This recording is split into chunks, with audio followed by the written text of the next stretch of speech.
आज हम HOER 2005 के पैरा 12 के 2 को समझेंगे।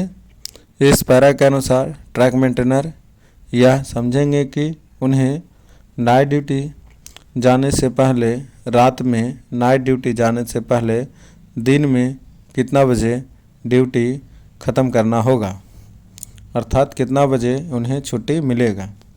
अब समझते हैं। No railway servant classified as intensive, continuous या essentially intermittent shall be called on duty unless one has had a rest of not less than 12, 10, 8 consecutive hours respectively after completion of the previous tour of duty। किसी भी rail सेवक को जो श्रम प्रधान, निरंतर या आवश्यक रूप से आंतरिक वर्गीकृत है, तब तक ड्यूटी पर नहीं बुलाया जाएगा। तब तक ड्यूटी पर नहीं बुलाया जाएगा जब तक कि उसने ड्यूटी के पूर्व दौर की समाप्ति के पश्चात क्रमशः 12, 10, 8 घंटों 8 क्रमवर्ती घंटों से अन्यून का विश्राम नहीं ले लिया हो। अर्थात आप यह समझें, जो ट्रैक रेलवे में जो भी ड्यूटी होता है वह कंटिन्यूअस ड्यूटी होता है। Intensive duty roster track maintainer का नहीं होता है, तो आज हम इस पर बात नहीं करेंगे। ट्रैक मेंटेनर का जो ड्यूटी है वह कंटिन्यूअस ड्यूटी रोस्टर होता है, और वैसा ड्यूटी रोस्टर जो एसेंशियली इंटरमिटेंट में नहीं आता है वह सारा duty roster continuous duty roster में ही आता है ट्रैक मेंटेनर के लिए। तो एसेंशियली इंटरमिटेंट में वही ड्यूटी रोस्टर आता है जो 12 घंटा का होता है, या C क्लास गेट में होता है, या वैसा ड्यूटी जैसे जिसमें ट्रैक मेंटेनर को लगभग 6 घंटा से ज़्यादा समय के लिए बैठना रहता है, आराम करना रहता है, जैसे वॉचमैन का ड्यूटी। यह ड्यूटी एसेंशियली इंटरमिटेंट में होता है, और जो ट्रैक मेंटेनर का गैंग का ड्यूटी है वह कंटिन्यूअस ड्यूटी रोस्टर में होता है। अब समझेंगे। No railway servant classified as intensive, continuous या एसेंशियली इंटरमिटेंट। रेल सेवक या वैसे रेलवे कर्मचारी जो एसेंशियली इंटरमिटेंट, कंटिन्यूअस या एसेंशियली इंटरमिटेंट ड्यूटी रोस्टर में क्लासिफाइड हैं shall be called on duty unless one has had a rest of not less than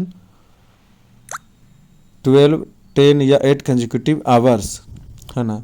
shall be called on duty, उन्हें ड्यूटी पर बुलाया जाएगा। unless one has had a rest of not less than 12, उन्हें duty पर बुलाया जाएगा, तब तक नहीं बुलाया जाएगा जब तक कि उन्होंने, है ना, जब तक कि उन्होंने रेस्ट नहीं किया है। कितना रेस्ट नहीं किया है?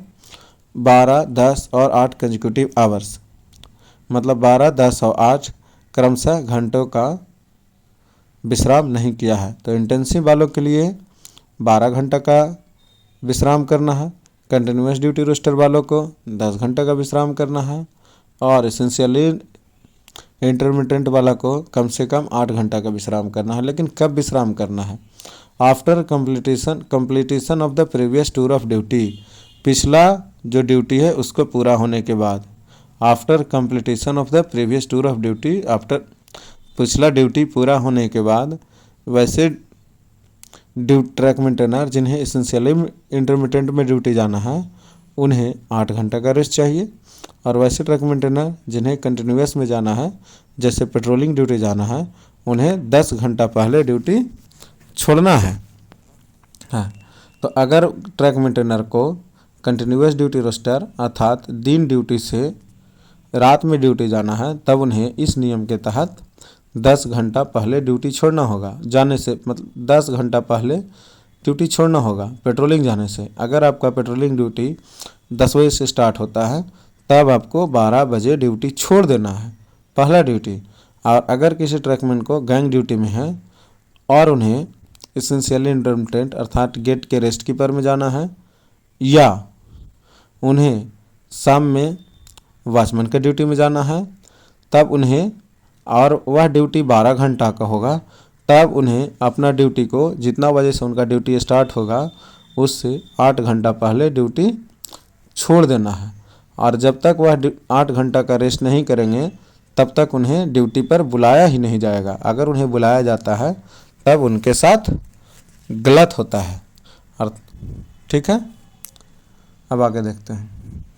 इसलिए आप लोग अपने इस अधिकार को जानें कि जब भी आपको पेट्रोलिंग में जाना है तब आपको आप कंटिन्यूस ड्यूटी रोस्टर में होंगे जब गैंग में होंगे, और जब आप पेट्रोलिंग में जाएंगे तब आप कंटिन्यूस ड्यूटी रोस्टर में जानेंगे ड्यूटी करने जाएंगे तब आपको 10 घंटा पहले ड्यूटी छोड़ना है। अगर आपका ड्यूटी 12 बजे से 10 बजे रात से स्टार्ट है तब आपको 12 बजे दिन में छोड़ ही देना है, ऐसा नियम है। आगे आते हैं। Such rest shall be given as far as possible through the employment of rest givers. Such rest, जो ऐसा रेस्ट है वह जो दिया जाएगा, कैसे दिया जाएगा? शैल बी गिवन, दिया जाएगा एज फार एज पॉसिबल, जहाँ तक संभव हो, जहाँ तक संभव हो वहाँ तक ऐसा रेस्ट जो दिया जाएगा through employment of rest giver, वो रेस्ट गिवर के लिए से दिया जाएगा, है ना। अर्थात ऐसा जहाँ तक संभव हो ऐसा विश्राम देने वालों को रेस्ट गिवर एक अलग से रखना है, ठीक है, रेस्ट गिवर अलग से रखना है। And the rest giver so provided shall be separate for continuous and essential intermittent category. और वैसे रेस्ट गिवर जो दिया जाएगा उस रेस्ट गिवर को अलग होना है, separate for continuous duty roster के लिए सेपरेट रेस्ट गिवर होना है, एंड एसेंशियली इंटरमिटेंट जो रेस्ट गिवर है उनके लिए अलग होना है। ऐसा नहीं है कि आपको गैंग ड्यूटी करवाया गया और गैंग ड्यूटी के बाद आपको रेस्ट देने के लिए गेट में भेजा जाएगा, ऐसा नहीं होना है। जो नियम है उस नियम के अनुसार अगर आप गैंग ड्यूटी में हैं तब आपको रेस्ट छुड़ाने के लिए 8 घंटा लगातार ड्यूटी वाला में जाना है। और अगर आप गेट में ड्यूटी कर रहे हैं और आप गेट में रेस्ट गिवर का ड्यूटी कर रहे हैं तब आपको इस नियम के अनुसार गेट में ही ड्यूटी करना है, गैंग में ड्यूटी करना नहीं है ना। क्यों? यहाँ साफ लिखा है रेस्ट गिवर सो प्रोवाइडेड, ऐसा रेस्ट गिवर जब दिया जाएगा शैल बी सेपरेट, वह अलग होगी, किसके लिए? For continuous and essentially intermediate category, continuous के लिए और एसेंशियली इंटरमीडिएट कैटेगरी के लिए।